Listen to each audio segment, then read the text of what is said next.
Hey, this is Mo Lunsford at Union Grove Lumber Studios. And this is the Shed Geek. We want to welcome you to today's episode. Welcome back to part 2 of 2 with Richard Mashburn. Stay tuned to today's exciting conversation and wrap up from last Wednesday's episode. Susan, Shed Gal, and Sam Bassett just entered the chat. How much of it can you take, but how much can you give away? And got two personalities here that I feel like already do a lot of what we do. They create a lot of content. And it's like, man, wouldn't this make sense if we were doing this together instead of, we weren't fighting each other, but it's like, is it collectively, is it holistically better to kind of have these conversations, offer your content, offer your value? We talked about when you called the other day about coming in. Yeah. And I made the comment when he said you were coming, Susan, with him. And I said, I found it very enlightening. Not only did I agree with your position, but your willingness to step up into multiple social media platforms and list step-by-step instructions of how you started your organization. Yeah. In very simple terms, very actionable. And I literally grabbed my young gentleman here and said, read this and pay attention. Yeah. This is not complicated. It was join 100 groups, post every week with something. I mean, I can quote it back to you. I know exactly because what you're it's something, talking about. I'm trying to go through and I'm going, but that was a very open sharing of expertise that in a lot of instances takes years. And you were answering someone's question that admitted they were new. Yes. And I saw the detractors in the first 4 or 5 comments, and then I saw the 4 pitches from, Shed Geek Marketing and all that to pay for their service. You cut that out later if you want. No. But, again, the advice was there, and I felt like, and I made the comment to Shannon then, that was a very open offering of, if for somebody that knew, an intense amount of value if they paid attention. Absolutely. And it was just out there. And it was to be digested, and again, it's not that they couldn't have figured it out on their own, but so many people, if you just give them a few step-by-step instructions, it was like teaching a hauler. There's some techniques that you don't learn until you got the scars, on your knees and stuff, setting them up. But if you get them with the right person in the beginning, you can save them months worth of pain and suffering and damage to their equipment. Yeah. And you kind of go, those are just the basics. And giving that stuff away to help somebody succeed, to me, seems like the more logical way to approach it. But, I admitted to all of y'all at breakfast this morning, I wasn't 60 days into my own lot, and I felt that possessiveness of knowledge. It was like, I don't want to give this away. That might go down the street, and it's like, I don't know. I really feel like that's important. Yeah. And I do believe, you used the term this morning, Shannon, it won't be blessed unless I do it for the right reasons. I believe there's going to be some people not so blessed. And I think there's an opportunity for people to receive a lot of blessings if they actually think about how they're going to approach it. Because it's not going to get easier in the near term. I agree with that too. I can almost ad lib there to tell you, I think, some people who not just listen, but explore and change themselves so much. I struggle with what to say sometimes on the podcast on it. That might surprise you, even if we have our finger on the edit button. But, I even talked about names, URLs getting bought up around Shed Geek. Lots of them. And I was like, oh, wow. And I was like, I didn't understand that. I actually got 2 of them back. Not because I was looking for them. I haven't even bought them yet. I know. I gave them back to you. And it wasn't Susan, but I was pleasantly surprised to actually get a text message one day that said, I bought 2 of those and I want you to know that I'm releasing those. And that was really immature of me to do that. Because people have experienced those scars in this industry where it's like, well, that's a business opportunity. But let's be honest, unless you are harvesting URLs at 5,000 to 1,000 URLs and just waiting on those things to sell, you're doing that for the intention of not letting the other person see growth. And so many people in this industry have seen those little small things like that. Hey, this gentleman who said this, God bless him, because I hope that it reaps rewards because of that situation. But because people have experienced those small and even in his words, petty things, like we're on guard.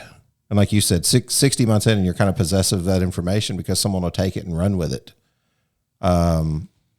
you can't replace passion. Like you can't do it. You know, the dream's free, the hustle sold separately, right? You know what I mean? So unless you're going to actually do it. People say that all, you know, I've talked about the podcast. What if we do a podcast? Do it. Your passion will drive you to do it. If you do it and you do it well, it calls me to improve to be better, right? Same with a rent-own company or a shed company or anything you're doing. Just go do it and do a good job and be passionate about it and do it for the right reasons. And if you will, it'll be blessed. But if you don't, I'm not asking anyone to bless it. And I just don't think it will be if you don't have pure intentions. And I think we've experienced some of that. And this is probably a rabbit trail, but gosh, we've all experienced a little bit of that in the shed industry, the gentleman's agreements, the this, the that fell through, the whatever. And there's like this scorn. And it's like, how do we be better as an industry? You know, then you go back to the valuations thing. How do I put value on your number one performing lot when you have a handshake rent agreement and I don't know that the new landlord's going to like me? Yeah. How do I value that lot in my value? Here at Identigrow, we have been providing custom nameplates for the shed and furniture industry for over 20 years. We are so pleased to know that shed manufacturers see the value in expressing their shed brand to potential customers using an Identigrow nameplate. When you add an attractive decal to your product, you will more than pay for the cost with increased sales. Clients will not only be able to identify the shed brand, but it will help to brand and advertise to potential customers who can easily see the nameplate, and in many cases, find a phone number or website to shop for themselves. At Identigrow, we are happy to continue to serve and invite you to visit our website at identigrow.com or give us a call at 540-283-9193. You can even fax us at 540-283-9194 or visit our website by clicking on the Shed Geek newsletter and then simply fill out some basic information for a free catalog or free samples. Thank you, Shed Industry, for allowing us to serve you in identifying your sheds. Identigrow. Identify your products. Grow your business. But the other thing is, like, you know, you brought up like URLs. That's that scale thing, and people sitting back and really, and it's hard when you're day to day in your own lot and doing all these things or your own plant and bring your eyes up. You know, there was a famous Billy Crystal skit called The White Man's Overbite. And he was talking about teaching people to dance, you know, and he was talking about high school dances. You know, when you start dancing, you know, at first you're staring at your feet and shuffling back and forth, you know. I was just literally picturing that in my this head is more of a visual, I guess. Dance. But, you know, and then when you get better at it, you start looking up and making eye contact with your dance partner. And then, you know, when you get better at it, you start realizing that you're leading your dance partner and you're not necessarily looking at them. But then the short version of the example was the greatest ballroom dancers, they don't even look at each other anymore. Right. They stare at the audience because they are entertaining the world around them. And we used to teach that as a management philosophy. When your day-to-day keeps you staring at your feet, you never see what's in front of you and the people that you're working with. Then you have to get to the point that you're seeing them while maintaining that movement, and you see the people immediately that you need every day. But if you're going to ever truly master what you do, you have to get to the point that you're all so in sync that you're just flowing fluidly and you're realizing that you're moving and entertaining a world around you that is beyond you. And you mentioned things like URLs. There are people actively harvesting URLs in this industry at a huge rate. Mm-hmm. But they have nothing to do with the existing current owners. Are you really going to beat Home Depot's marketing team to a shed-related? You see what I mean? And unfortunately, the people that react and take these bad karma scenarios are doing it at such a minor scale, they're still staring at their feet. They haven't looked up to see around them that, you know, the boogeyman under the table and out on the horizon is something way bigger than what they were thinking about. But, and I agree, you've got to get to where you're moving back and forth. You know, the first thing is get your butt off the wall and get on the dance floor. The second is you got to start shuffling. And a lot of people are shuffling. But Third is you got to learn QuickBooks. Yeah, then you got to learn QuickBooks. You know, but once you do that and you start going, you know, is my team cohesive? Do they know? And have they reached a point that they function without me constantly leading? They're flowing with me together and we're in sync. At that point, then both of us can look around us And then, that's where true innovation comes from. We see it and we get beyond it, but you have to get to that stage.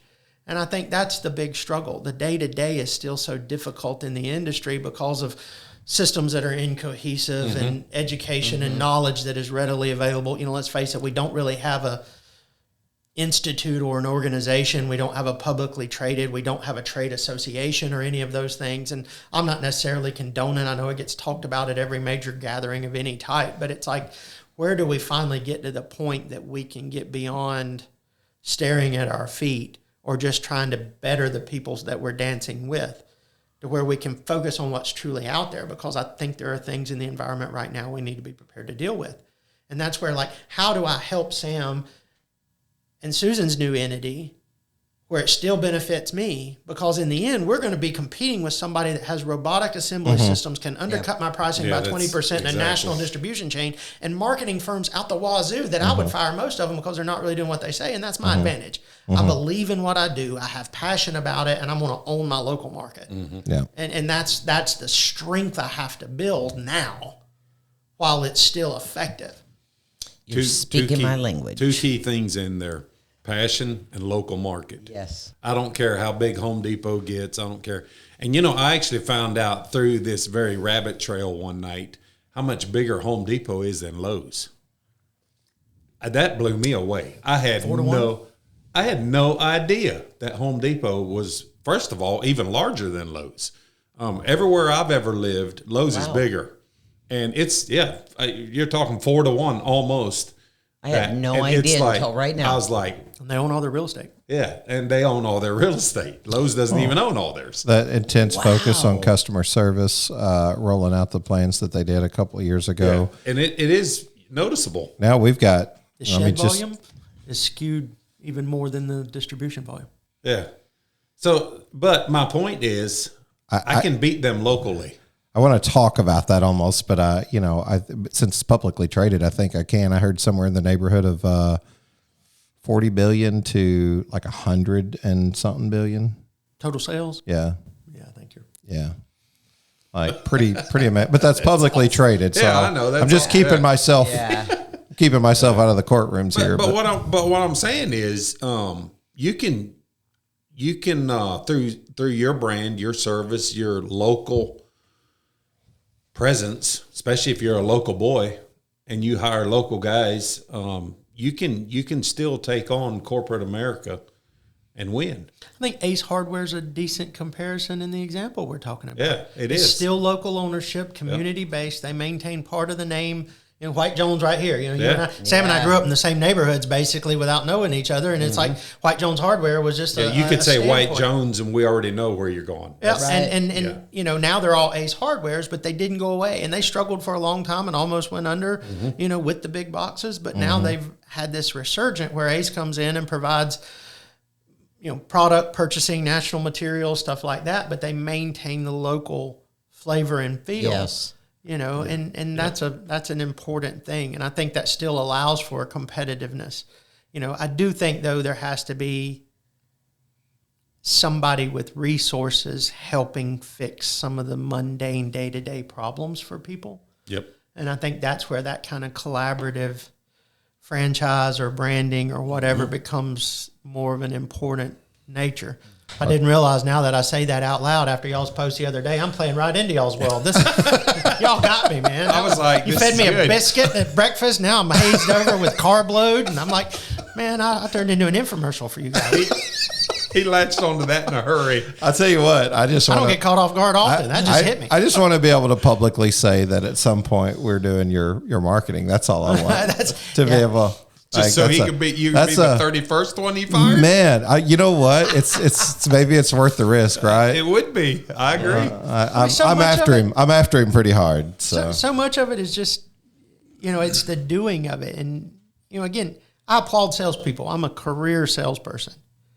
But some of the services, even outside the shed industry, marketing firms, and I, unfortunately, traveled the country and heard the story over and over and over again, and I talked to Shed Pro and Idea Room and some of these people about it, and they responded in certain ways going, if you knew how many dealers I knew that had sacrifice thousands of dollars to a local web developer on a site that never went live or didn't go. I mean, just tons and tons of hard-earned money for good local small businesses that just got eaten alive by people. Paying $1,000 a month hosting fees. Yeah, and you're just like, whoa. Wow. I didn't know that was a thing. I stumbled into one paying almost 5% credit card processing fees, and they were at scale now. They were over $1 million a year in sales, and you kind of go, wow, there's just small areas where you could go pick up 2 or 3% here, better functionality there, things like this through a cohesive opportunity.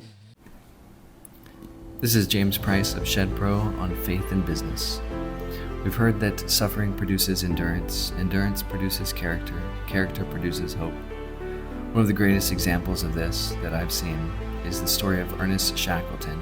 In 1914, his team and men set out to cross the Antarctica. The ship got stuck in the ice for over 10 months. In complete darkness, there was no daylight. Eventually, the ship was crushed by the pressure of the ice, and it forced the captain and crew to live on the ice for over 5 months. But then the ice began to thaw, and with that, it started to break up, forcing the team again to get into the 3 small lifeboats. From there, they traveled for 5 days and found a small rock island. They couldn't live there, they couldn't survive there, so they decided to send 5 guys in one of the lifeboats. From there, those guys had to travel 800 miles by a lifeboat, 16 days in the most dangerous ocean. They came to another island. They knew on the other side was the port city that they could find rescue. But what stood between them was a mountain that no one had ever crossed, no one had ever climbed before, and they had no real climbing gear. Eventually they made it. They reached the port city, and from there they kept enduring. They found a boat and traveled back 4 months to save the rest of the crew. In total, it took over 2 years, but not one man died. Ernest Shackleton's story shows us a great example of how suffering was producing endurance, and endurance produced character, and that character produced hope in the crew. We're given that opportunity in our businesses, that we produce hope in those around us. This is James Price. Thanks for listening. We spend a lot of time in the customer acquisition phase. So build a home, like me and Sam was talking, build a home, you're going to spend a lot of time with them. Sell a shed, you're going to spend a minimal amount of time. So you try to get your qualifications out of the way quickly and you get things done. But what we've learned is one guy finally broke it down to me one day and he's like, you just keep saying SEO, CRM, SOS, I don't know, whatever everything else you're saying. And it doesn't mean anything to me until you explain what those things are. And then you got to allow them to ask in their broken language their questions. Okay, well, what do you, like when you get somebody say, hey, I want a website. You're like, cool. Custom coded website hasn't been touched in 12 years. Next thing you know, the hosting's ending on that or whatever. And they're like, I need a new website. Sticker shock. Oh no, it's not, you know what I mean? $1,500 like it was 5 years ago or whatever. And then all of a sudden, you end up in this whole other conversation where they're like, by the way, when you finish that website, go ahead and make that top on Google's list whenever people are looking for it for me. Thank you so much. We'll see you later. And it's like, whoa. I just realized all of a sudden he doesn't understand the process. Then we had to go down this conversation of SEO and on page and off page and all these different things. And they're just like, hey, you're talking foreign to me.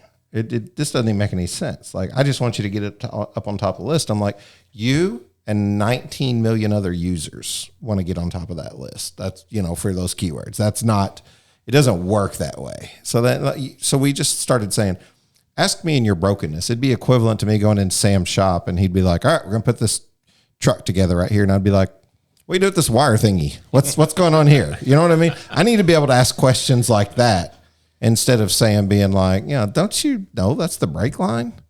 And they're like, no, I didn't know that. We would have threw that out. No, we don't need brakes. You just have to really take the time to explain to people. And I think if you do that and then you build that trust factor, then I think you can sell. It gives you permission. Using your example though, and Sam and I can joke about it later.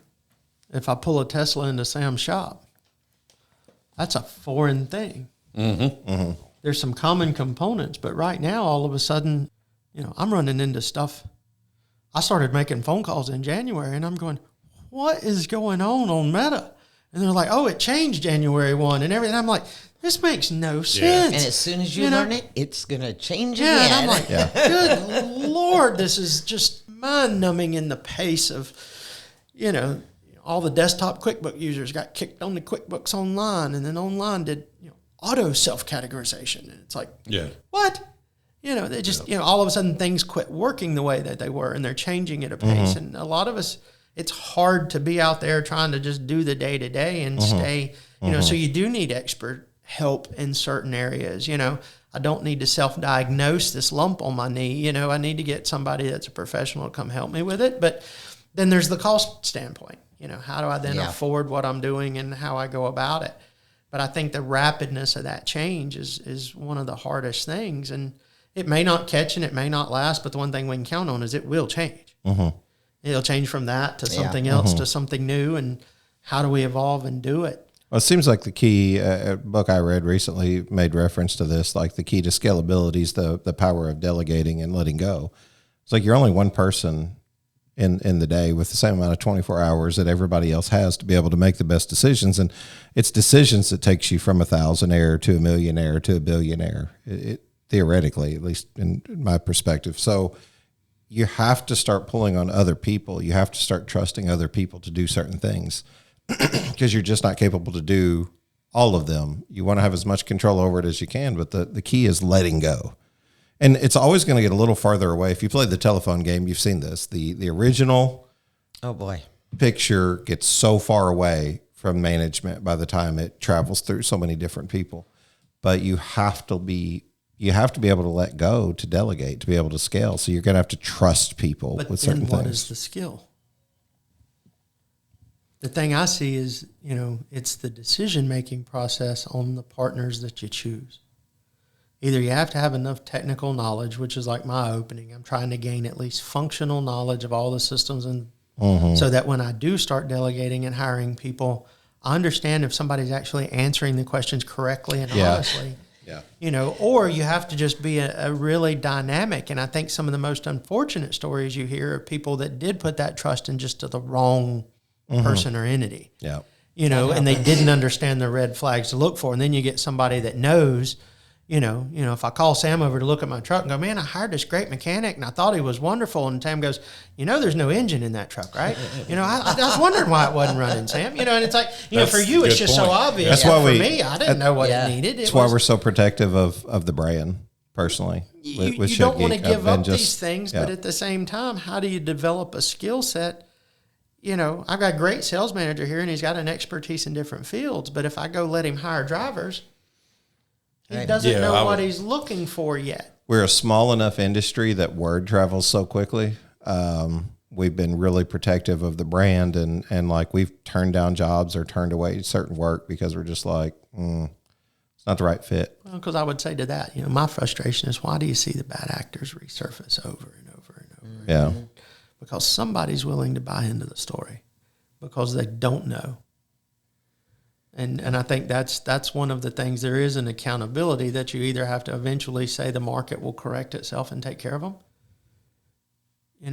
or not. Yeah. And then you become the used car dealer.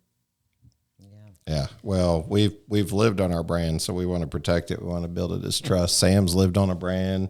Susan's lived on a brand for a long time. Like being able to do this together is really awesome. But I get calls every day from people wanting a reference on somebody.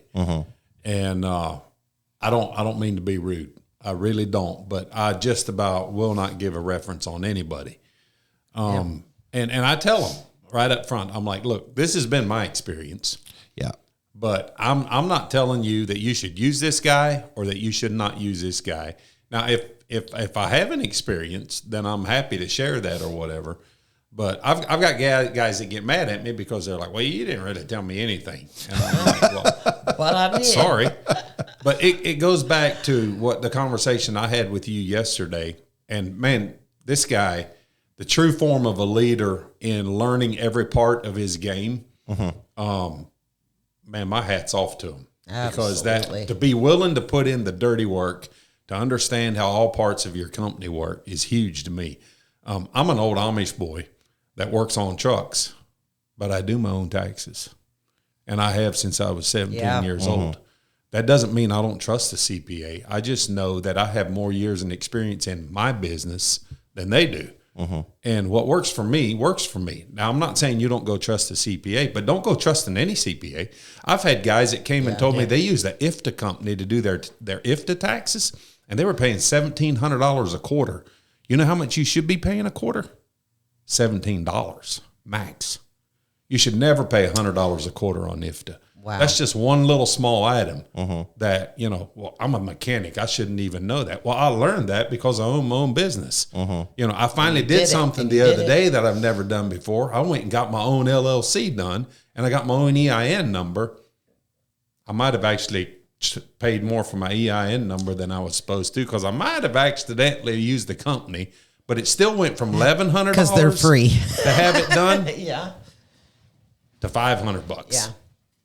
And what I'm saying is, back to what we were talking about on, you know, you're pushing the marketing side to go with your rent to own. And I wholeheartedly agree, but I did not buy that at the start because I didn't understand it. I'm like, Shannon's just looking for a way to not pay 5%. Yeah. But I understand marketing enough to know that if $4,000 a month of my marketing budget makes me $40,000, why am I not spending $40,000? Yeah. Well, I understand it well enough to say if it's costing you money, then you're doing the wrong thing, because it should be making you money. It should be making The way you I've tried to explain it to people recently is like, you don't have marketing. Cool. Then you don't have a 2x4 to build a shed. That's exactly right. What do you mean? Well, you're investing in a 2x4 to sell the shed. You're investing in marketing to make you money. It's not supposed to cost you money. Of course, there's an investment, but it's supposed to be making you more than what it's costing you. The 5%, if somebody comes in and just tosses you 5% and says, I want you to stay with me, I get it. They're fighting for their business. You know what I'm saying? Like, I'll give you 6% if they give you 5 or whatever. But it's like, when is somebody going to come in and do something service-based? Hello, shed sellers. Did you catch the latest Real Work Labs interview with George Converse?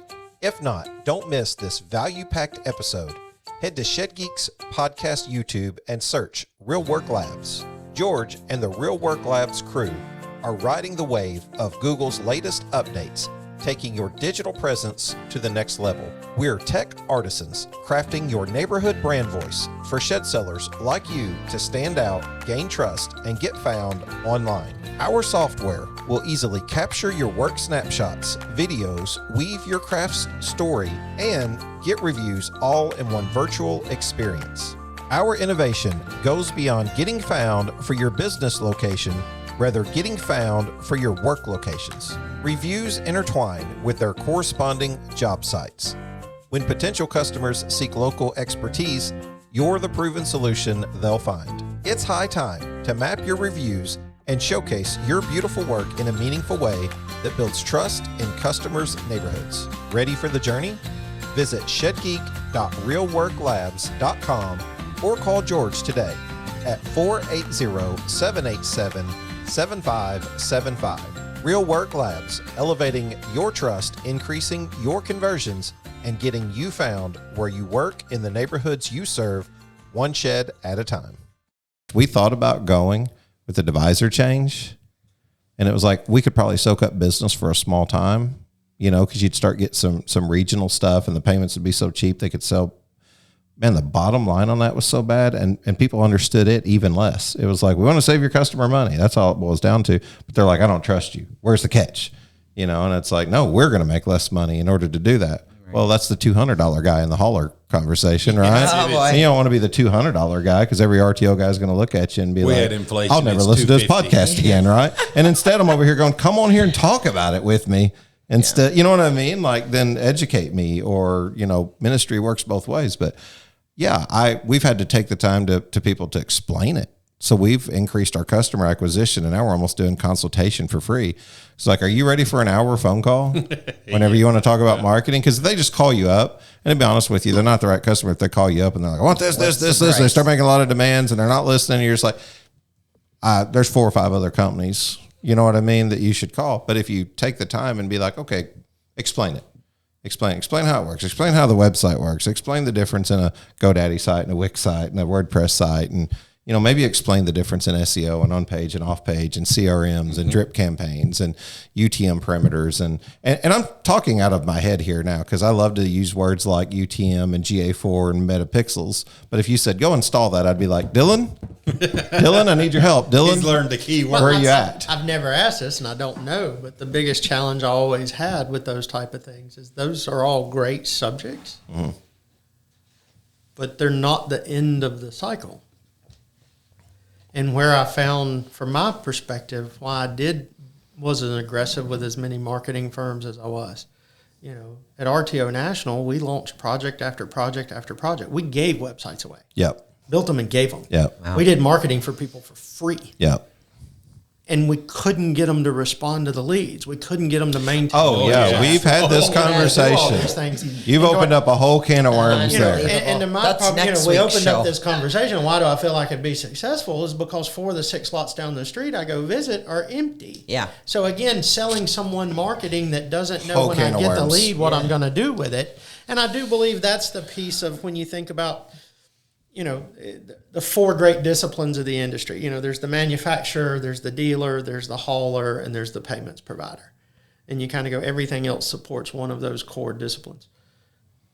It's hard to come up with an imaginable entity that does all 4 well or has a cohesive system for all 4 well. And that's because everybody started as one of the above. Yeah.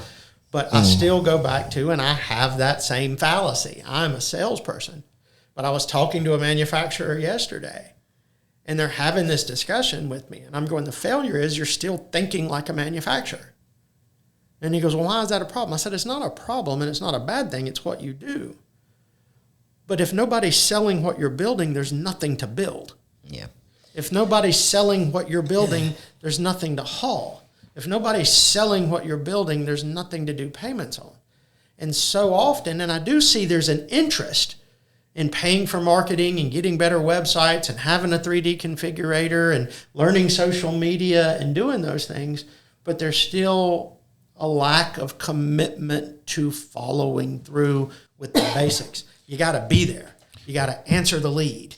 You've got to respond. You've got to do these things. And going and paying, it's like right now, I told you point blank the first time we talked, I would love to go ahead and pay for some marketing. I'm not ready to digest the lead flow at scale yet.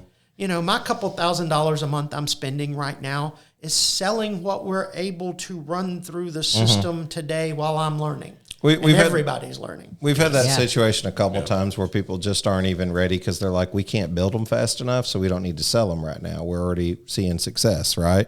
But stick to it because most marketing eventually firms, you're most going to need CPAs, it, right? you said, I build a house, I get a relationship, I build a shed, I do a transaction, but a CPA wants to finish your taxes, get paid for your taxes, and close it. It's not about doing what's best for you. It's about getting the job done.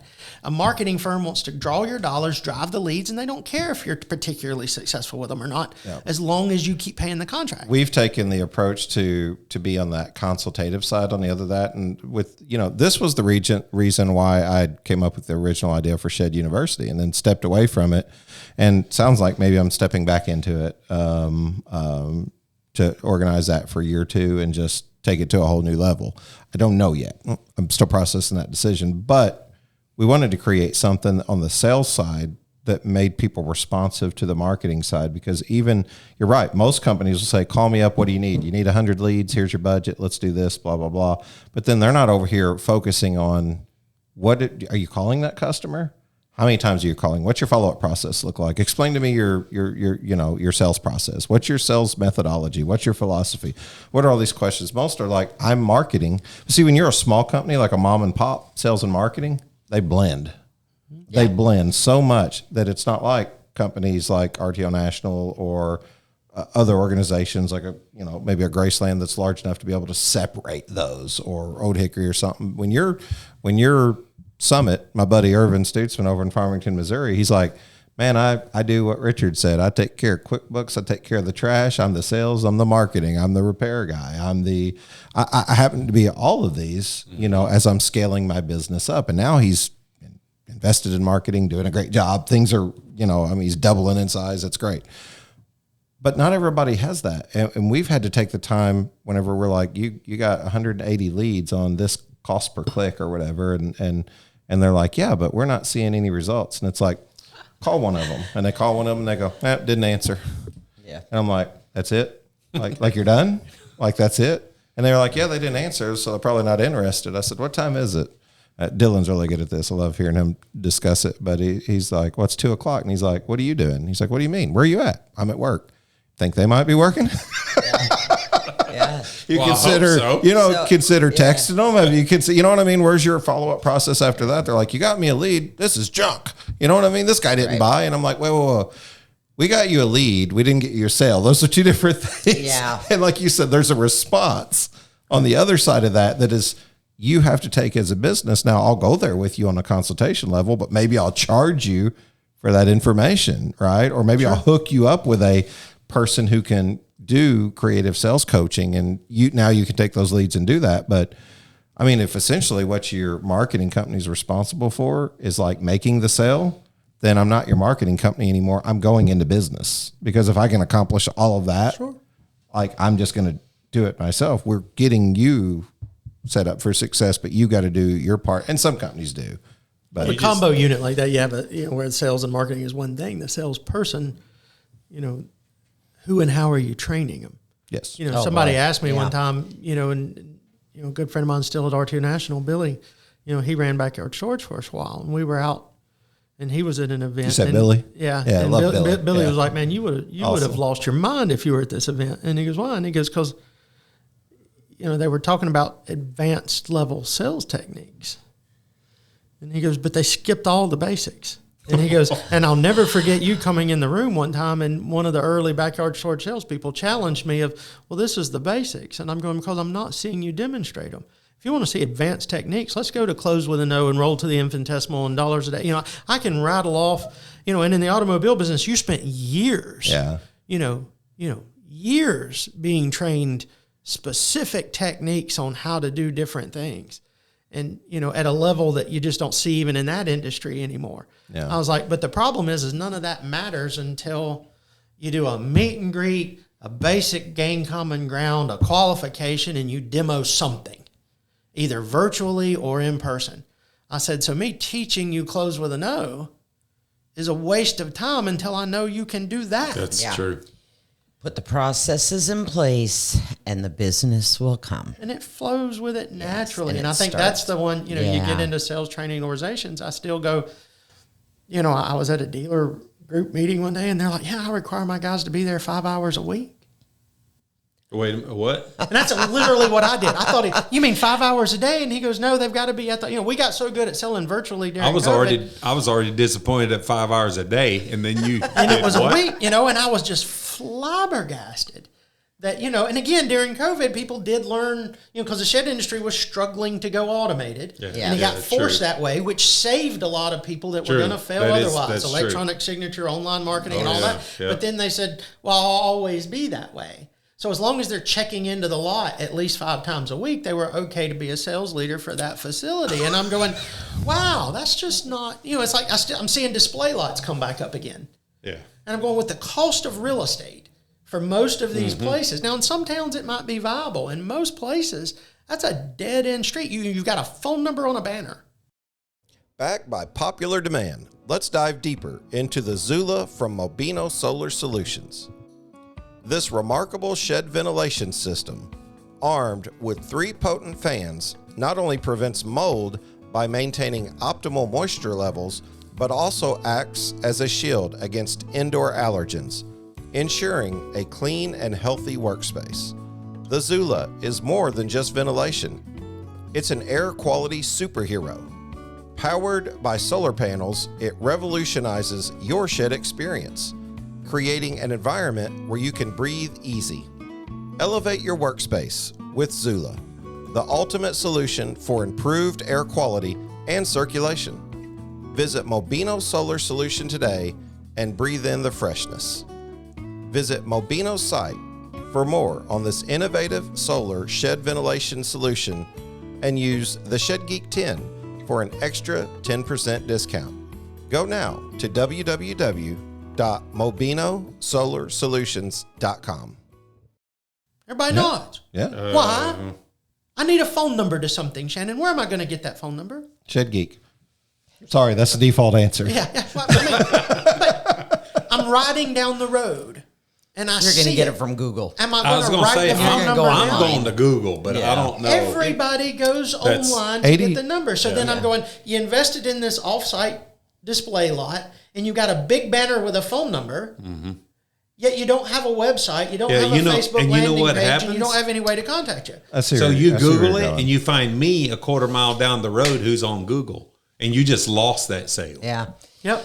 We Before see we that all opened the the time. store in Texas with backyard storage, and this story always just drives people nuts, but it was like, in Texas, you've got the frontage roads that run down the sides of the interstate. Yep. We were just talking about those this We morning. were. And there's a particular part of Texas we were looking at to possibly open our own lot. And there was a high level. There's 6 shed lots on this one double side, but it's an 8-lane. Yeah. So there's, there's several traffic. 100,000 cars a day going by. It is August of 2018. And I had the local guy take me out. I had a backyard storage shirt on. We went to all 6 lots at 5:45. I was on the last one before 6. There was not a human at any of the 6 lots. No. It's August. It doesn't get dark in Dallas till almost 10 o'clock in I August. agree. It's still 100 degrees. Yeah. There was not a human. 4 of the 6 had no signage of a way for me to attempt to contact anybody. Totally normal. Yeah. 2 did. I tried one of them. There was no voicemail set up. One of them, I did get a voicemail, and I left a message that I never got a call back to. At the, and you're going down the frontage road and going down one side. And I said, take me back. I said, I just kind of have to digest this. And we stop, of all places, at a Lowe's parking lot, which is at the turn. And they had the typical bad displays in the parking lot with a 17-year-old pushing carts, bringing them back in. And I get out with a backyard storage. I'm looking at these sheds. Honest fact, 22 couples stopped me and my sales rep in that parking lot over the next hour asking us to help them with a shed. So me being me, I stay. Oh, yeah, absolutely. So I'm starting to work it. Well, what brought you here? Yeah. Well, we went to see, and they all had come to see one of these shed dealers. Because it's now 6:45. They had just gotten off work to get there. And I'm going, there's 22 shed deals right here. I mean, these people are going, I need to, they're coming up to me. Yeah. I don't have a Lowe's shirt on. I'm just standing there. So I'm starting to hand out brochures. And finally, the 17, 18-year-old pushing the cart's going, do you work here? He literally came up and asked me if I worked there. You're new, huh? Yeah, because I'm handing out stuff, on their You could have fired that kid and he'd have went home and never even asked management. Right, yeah. I'm not even joking. You could have been like, not only do I work here, I'm actually your boss, and you've been underperforming on your cart pushing But it was such an duties. education of what you can do. And again, my hours, my team will still stay late, but we've got posted hours till 6, but we're here 6 days a week, and there's always somebody here. But at the same time, understanding where the consumer is. So, it kind of goes back to my point about, the 4 disciplines, the manufacturer, the seller, and all that. Even the seller kind of has to go, who's my consumer? The most shocking thing when I got in the industry was realizing that according to all the data, the average consumer was a 58-year-old male. And I'm going, well, I worked with Lincoln Mercury for a while, on the retail side. Mm-hmm. Well, Lincoln had a known problem. So did Cadillac. Their average age demographic was aging a year every calendar year, and they were dying. Yep. Yeah. So then all of a sudden, that's where you see the Escalades and the Navigators and all the SUVs and the sports cars and all that, because you had a clientele that was passing away. Well, the traditional shed industry, if you think about the average shed manufacturer, how old are they? How long have they been in the business? In post-COVID, there's been this huge exodus of the old guys. The OGs have stepped out. Yep. And you got a new crew. Not all of them are educated necessarily on the hardships of the early days. And you kind of go, how do you take that lost community knowledge, we used to call it tribal knowledge, of how you think about it when there's no documentation, and how do you adapt to what was startling me in 2018, 2019. And I wrote an article once, and it was about, in 18, the average age of the purchasing public shifted to 52% under 38. It went into the millennial bucket. You were already at 56, 58% female. And and if you call a shed a household purchase, which it predominantly is, 80% of those decisions So you start going, how did your marketing look and feel? And again, that's where COVID was such a big thing. When you went on to social media, you were gender in specific, you were race in specific, and you were age in specific, but you didn't necessarily think. And that's, now I'm coming all the way full circle about the price barrier. The bulk of the buying population, if the boomers are aging out and passing away, are sitting in this first-time home buyer, which there's this huge influx of first-time home buyers that have been delaying due to the current interest rates that were buying right before COVID, that are now flowing in, that are at their beginning of their earning years. But what kind of building do they need? Can they afford an $8,000, $9,000, $10,000, $12,000 building? So as you see economic stress with kids, and of course, now that same group is carrying on average $42,000 in student loan debt that had been forgiven until when?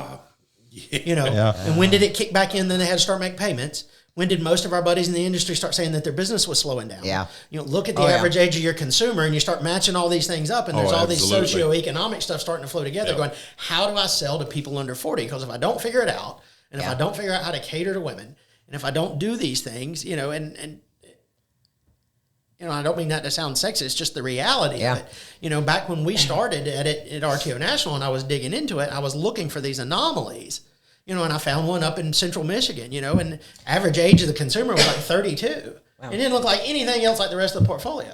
So what do? We jump on a plane, fly up there, and go get, and guess what? Nobody had told us that the dealer had passed away. His son at 23 years old had taken over the business. And guess what he was doing? He was selling sheds to all his friends and family on Facebook, and I'm going, and this was like in 18, 17, 18, and I'm going, nobody was on Facebook. It was still Craigslist at the time, and it's like, you're selling sheds on Facebook? I put it on here. It's like, but his demographic looked completely different. Yes. So then I go, all right, you're not supposed to have the data, but you dig in, you go, all right, show me what appears to be a highly concentrated female population in a portfolio. And you get down there, and guess what I found? That rarity of a female dealer. Yep. Oh, yeah.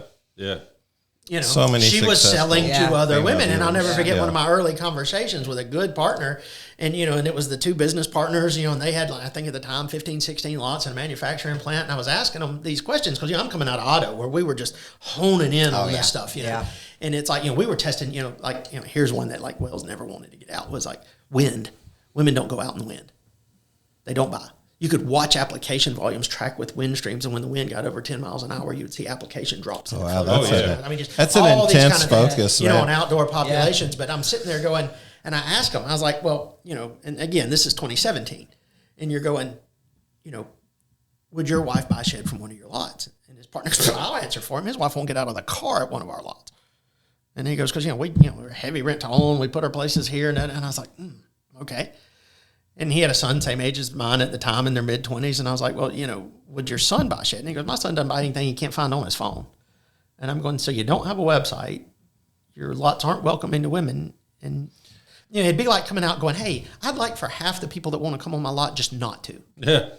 Managing your rent-to-own contracts just got easier with RTO Smart. Designed by leaders in the rent-to-own storage industry, RTO Smart was handcrafted to enable you with the tools needed to manage your own contracts your way without using a third-party rent-to-own company. RTO Smart is your one-stop shop, allowing you to generate contracts and manage customer accounts from start to finish while maintaining simplicity and flexibility. Call us today at 316-618-9396 or visit our website at rtosmart.com to schedule a live demo and discover why RTO Smart may be right for your business.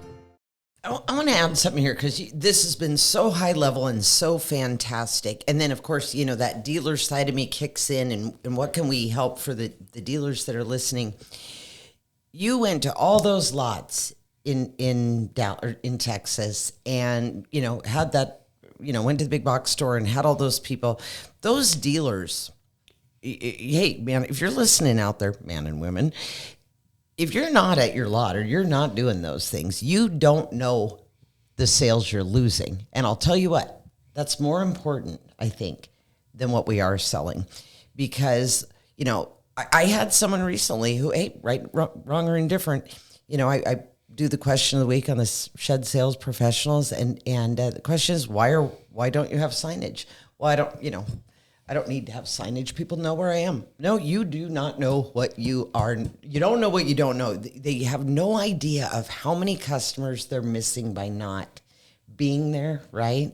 Not Miss Debbie that I spoke with yesterday. She sells a ton of buildings. She's always done absolutely fantastic. She is there.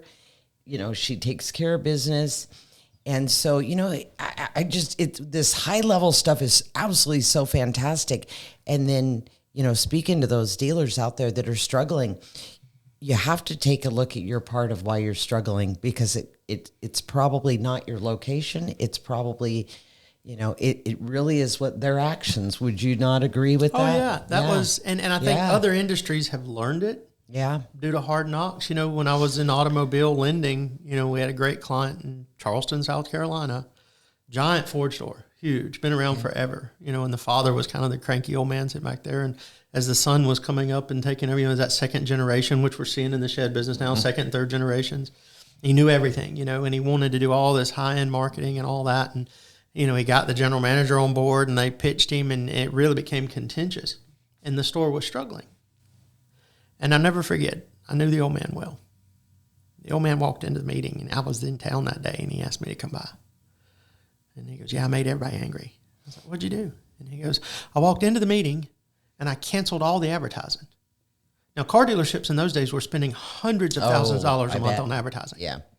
He goes, I canceled everything. I voided the contracts. I paid the fees and the fines. I've got lawyers calling me.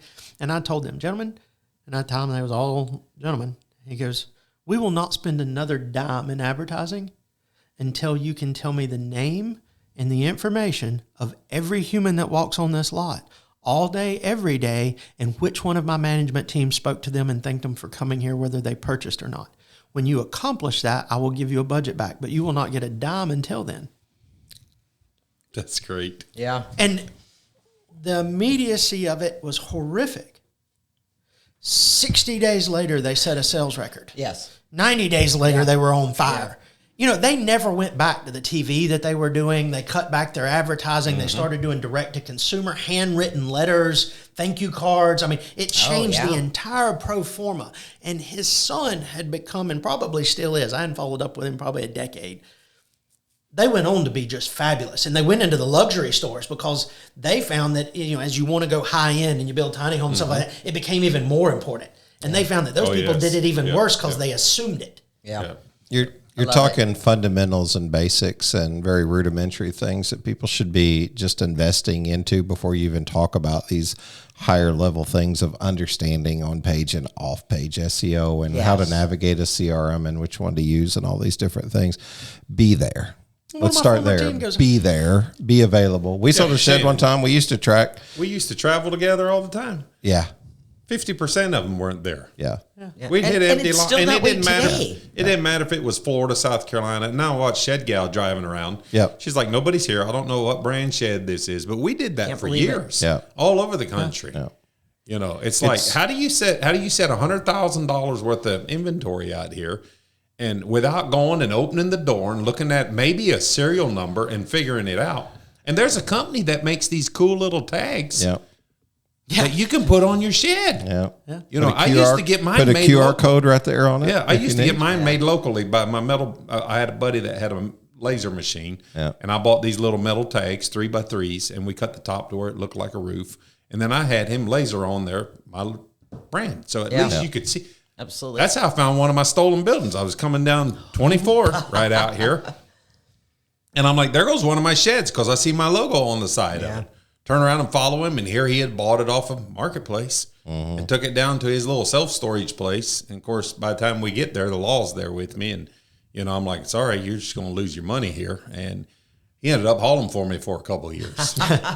He was dedicated to at least working hard, even if he bought a shed he wasn't supposed to. I think dealers sometimes feel like they're on an island, and I think, you know, Richard, a lot of times it depends on if you're a, you know, it's a hodgepodge of, you know, consignment guys, and you know, wholesale guys that are retailers, and they all do operate just a little different. Some got, you know, their own truck and trailer set up, some don't. Some share a network or something like that. Some are vertically integrated, some aren't.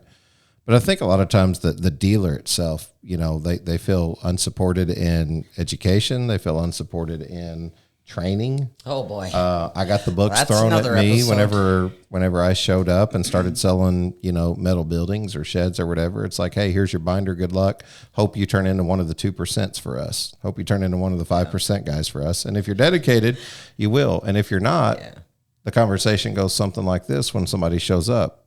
Looks like you sell sheds. Yeah. I mean, we can get you a price if you want.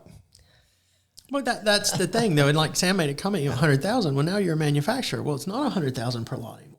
Oh, it's at the not. average cost. Now Probably it's $250,000 a lot. Yeah. You know, so This now all of is a sudden true. you got 5 lots. You got 1.2 sitting out there as a small manufacturer. absolutely. And now, you know, and your rent factor just is 3 times what it used to be. Yes. You So can't what's the cost? afford. What's the cost then for a digital storefront, Richard, as opposed to those not investing in themselves in marketing? I'm gonna keep plugging it hard here, no, but I I'm mean, just asking. You can put one out there as long as you've got the catch mechanism on the backside. But 250 grand for a new lot and setup and all that stuff, and like sometimes we run into folks that are like, we won't spend 25 grand on a that digital theory storefront. I was talking when we pulled into this lot. I still am a believer in more of a display style. You don't, and we tested it at back in the And day. We built just to be lots with clear, 200 buildings on the ground, and you still couldn't sell more than about 70 a month. We're in a hybrid where it's not all brick and mortar. It's not all so we're not suggesting one way or the other. You need the validity, and I think that would be, if I was to mimic the shed gal in a poor mimic and give some basics, if you're going to go do a digital storefront, there's some things that people then look at to see if you're real or not. Yeah. It's like right now in the steel industry, how do you sell effectively on the steel industry if you're a small guy locally? And y'all are doing it in a big way, but we've got a brick or mortar. We'll come out and do a site inspection with you. And we've got concrete contractors that are local and we'll introduce you to them. And, so you validate those things. But if you have your digital storefront, if somebody finds you on social media, they're instantly going to want to go to see, do you have a website? Yeah. They're not going to continually interact with you on your website. Your website is your pass to play. It means you're real. You actually have a website with inventory on it, and it's recently done. Then they look at your Facebook. When was your last post? Is there actually somebody there? I do. Yeah. Then they go to your ad, and they go back to your ad, and now they message you because they see. Absolutely. You're valid. I got one the other day, and he goes, I watched your video. And it was one of those, I do believe there What's is. an inbound sales lead, right? I mean, it's what it boils down to. I say this unashamedly, but I hope people don't think this sounds arrogant. If it's a statement of arrogance, please forgive me. Allow my grace in here. But I knocked on doors as an RTO rep that I could not get in, that I have now taken phone calls that have been inbound leads from people who call and say, we want to work with you. Why?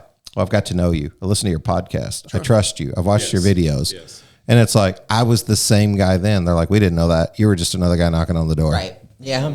Well, it's that time consistency and Read the this has Gen been Z so stuff. good. You start studying the Gen Zs. How do they validate you? Socially. Exactly. How do they develop trust? And they will shop you live in front of you if they That's find right. your brick and mortar. Yeah. Brick and mortar is an enhancement, as a backside nice to have. And again, brick and mortar is where I believe that you go. You still want to sell bigger buildings and the higher price and the custom items. And I think that piece does have an enhancement to it when it doesn't even have to be the one they visit. You can show pictures of it or whatever, but you've got that. And there's still an older clientele that is very affluent and dominant in this industry Absolutely. that likes to do the touch and feel. But when you're really trying to figure out your younger demographic, you have to go, well, how do I validate myself? And there are pieces of it that I think, I had a dealer one time call me and he sent me a bid from a marketing firm and it was 10 grand, like 10 grand a month. But the initial thing they were going to do, and he had a bunch of lots, he didn't have Google My Business pages set up. Oh, yeah. And I was like, you need to pay him 10 grand for 1 month and have him do at least that. Yeah. Because you're not spending the time. You've been in business for decades. Yeah.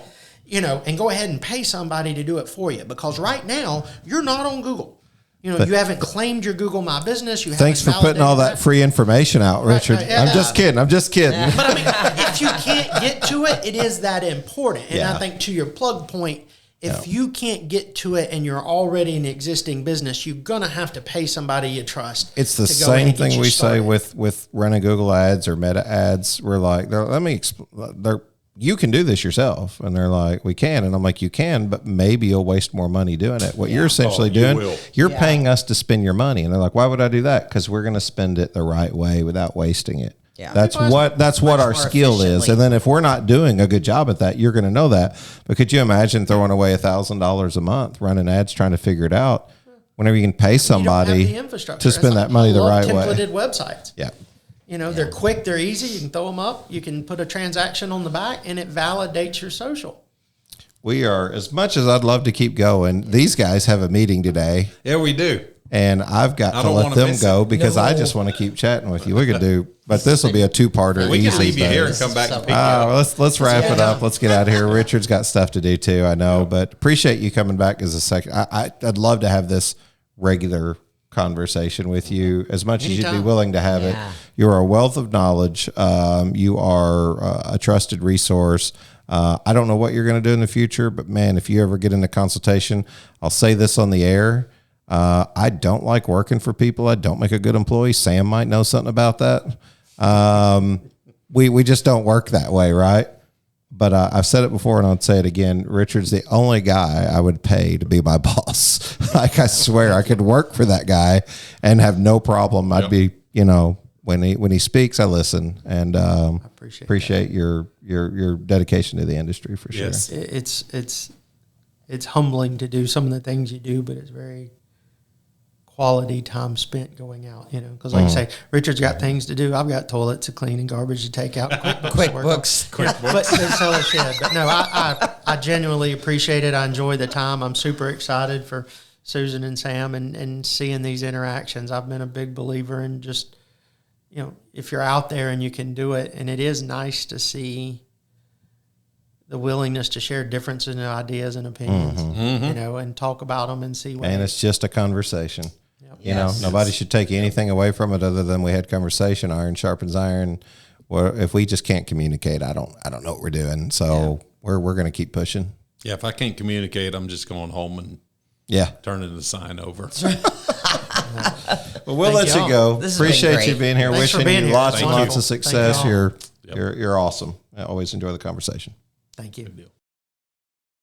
Hey, this is Mo Lunsford in sunny Union Grove, North Carolina, and we want to say thank you to all the guests and listeners.